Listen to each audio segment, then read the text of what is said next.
They're putting the bodies in 18-wheeler, y'all. Please stay inside. This is for real.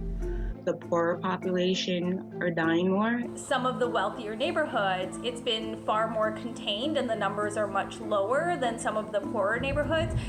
We're working with crematories outside of the state because they're just so inundated here. It's unlike anything I've ever seen.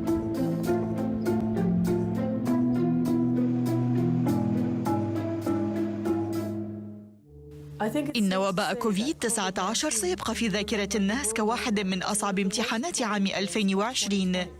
بنهاية آذار كانت الولايات المتحدة أكثر بلد عانى من الفيروس. صديقتي ماريا تعيش في نيويورك وطلبت منها أن تصف ما يحدث لديها إبان الجائحة. Hi, my name is Maria Adamji. I'm talking to you from New York, which is the global epicenter of the COVID-19 epidemic.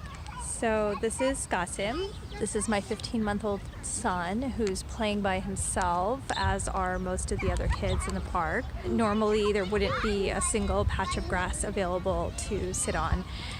It's a little eerie out here. So quarantine in New York is a little bizarre because there's like two worlds, right? So we're in a world where we feel very isolated. We're working from home, but we're still working. And then there's this like other part of New York that we don't see. When you look at like the map of how COVID is splitting, some of the wealthier neighborhoods, it's been far more contained and the numbers are much lower than some of the poorer neighborhoods. It's like two different worlds. Like I don't know what's going on over there, to be honest. This is our empty city. It's pretty crazy. I got married, so I moved to New York 10 years ago. Before that, I was in Toronto. That's where I grew up. Ever since I got to New York, it's like this bizarre, crazy, manic, disgusting, gritty, fun, incredible place, and you just get hooked. And now we're in Brooklyn. They used to work on Wall Street. We live in Park Slope in Brooklyn.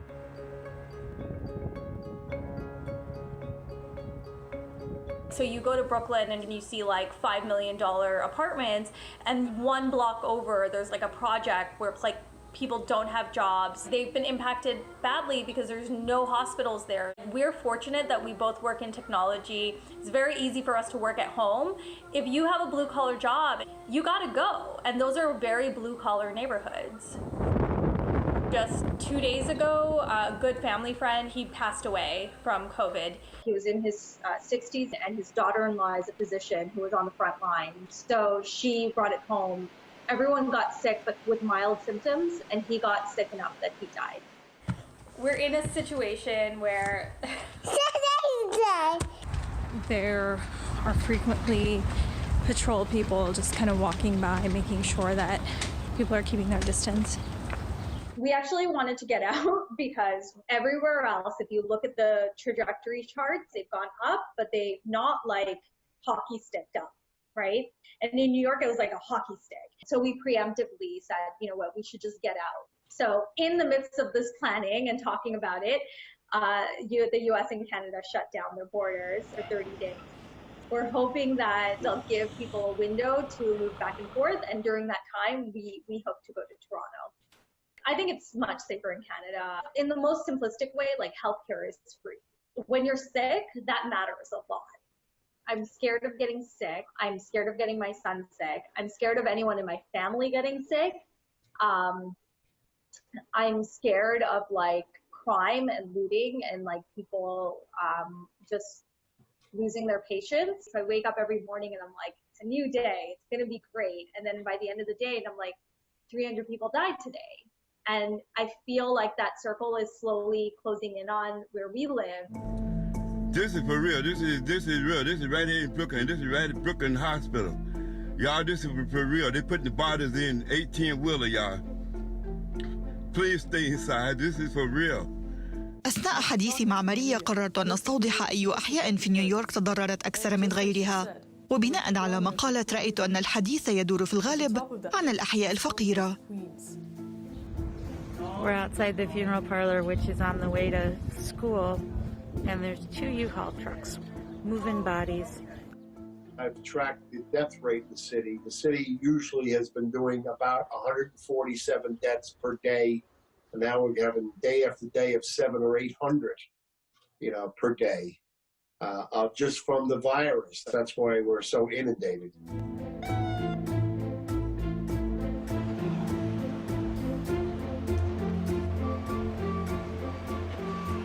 My father started the business in 1940. There's probably 10 times the amount of people in Elmhurst from when I lived here as a kid. Where there were 12 families, now there's probably 300 families.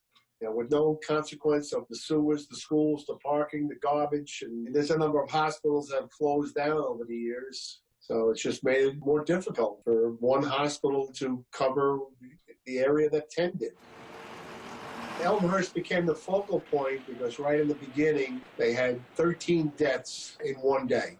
And then after 4 or 5 days, all of a sudden, it just kind of exploded. There are families who their loved one was taken to the hospital because they were sick, and they can't go into the hospital to visit them because the hospital's closed to families. The person dies and the body comes to a funeral home. And we're at risk, so we're telling them, we can't let you in. So if they go to the hospital, and that's the last time they saw them, basically, if they end up dying. Yes, yep, exactly.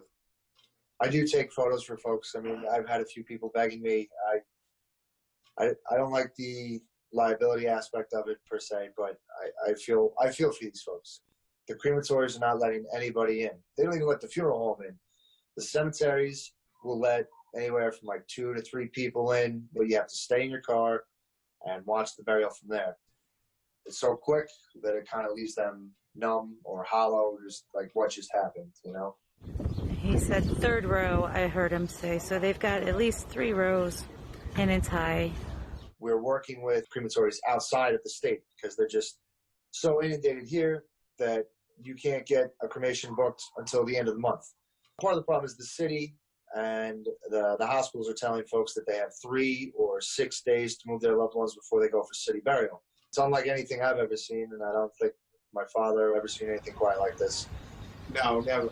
I mean, I've dealt with plane crashes, 9/11. This is just every day. It's with 15, 20 new families coming in the door. Can you help us? Can you help us? It's just unbelievable how many deaths have happened, certainly in our community. We've probably done 100 funerals in the last 2 weeks, and we have more than 100 more to go. I'm going to do probably almost as much work inside of a month that I did all of last year. We're doing the best we can, but we have a small staff here. There's only 4 of us. We're working around the clock pretty much. We're exhausted. I've isolated myself here at the funeral home. I worry a little bit about my father and my uncle. They say they're in good shape, but it's yeah, I'm trying to be careful. I'm not handling as many of the bodies as my son because I have to yell at him. So I guess he does yell at me. And I have a face mask that my wife made, so I'm using that. So I have a pink one and a gray one. So she didn't want me to take the pink one, but I told her I was in touch with my feminine side. So I don't have time to think about it. I have 140 funeral folders sitting on my table. I mean, I had a buttered roll at 6 o'clock this morning in the a.m. for breakfast, and I haven't eaten since. The busy have no time for tears. We'll maybe look back on this when it's done and think differently, but for now, you're just kind of in it, so you just keep going. بت متشوقة لأن أعرف لماذا مستوى الوفيات أعلى إلى هذه الدرجة في الأحياء الفقيرة. اتصلت بكيشا التي تعيش في ذلك الحي حيث ظهر المريض الأول.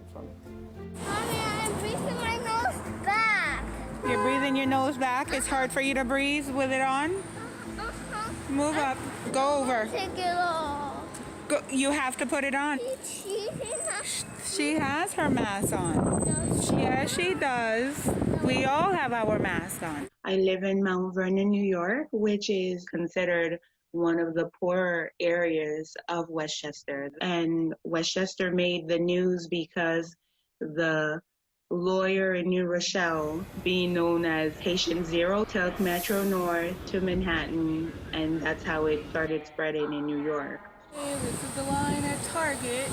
We managed to get our water and sugar. These are the people that waiting to get in. I wish them luck. My sister works for New York Presbyterian Hospital of Queens. She has been sick now with COVID going beyond the 14-day mark. My uncle, who lives in Brooklyn, was also affected by COVID-19. It's unfortunate that they're seeing the numbers that it's a lot of poor and Black and Spanish and mixed and minority people that are getting it. The poorer population are dying more because in everyday circumstances, when you go to a hospital in New York State, and probably in any other state, the first thing they ask you is, do you have insurance? For the 4 or 5 different times that I've been laid off, we have not been able to get health insurance. Yeah, they're telling you, you can keep your health insurance, but if you're not working, how can you afford like a $1,500 or $2,000 insurance?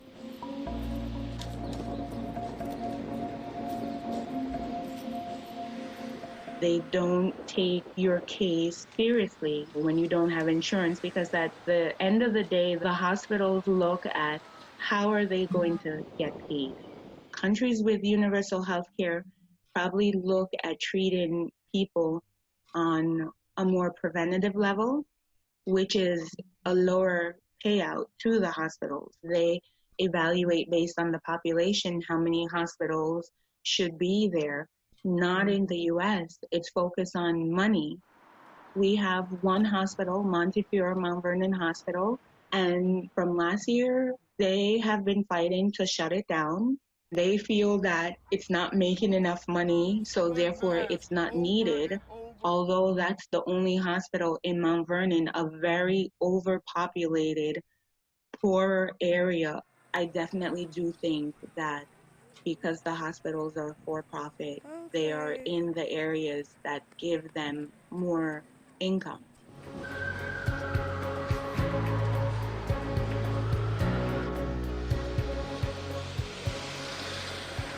I'm not rich. I live in the south side of Mount Vernon. I'm not rich. That's considered the poor, bad area, where people get shot at the corner store. And I guess in a sense, you almost become immune to it. You get immune to the fact that, okay, they're going to close down the only hospital, and people just accept it. It's sad to say, but I wonder when all of this is over, if we're all just going to go right back to business as usual. I hope that we come out of this being kinder, gentler to each other, and that the hospital systems focus on quality healthcare and not just profit, and that we no longer see each other as rich or poor, or, Black versus white, because we're all dying from it. It doesn't discriminate.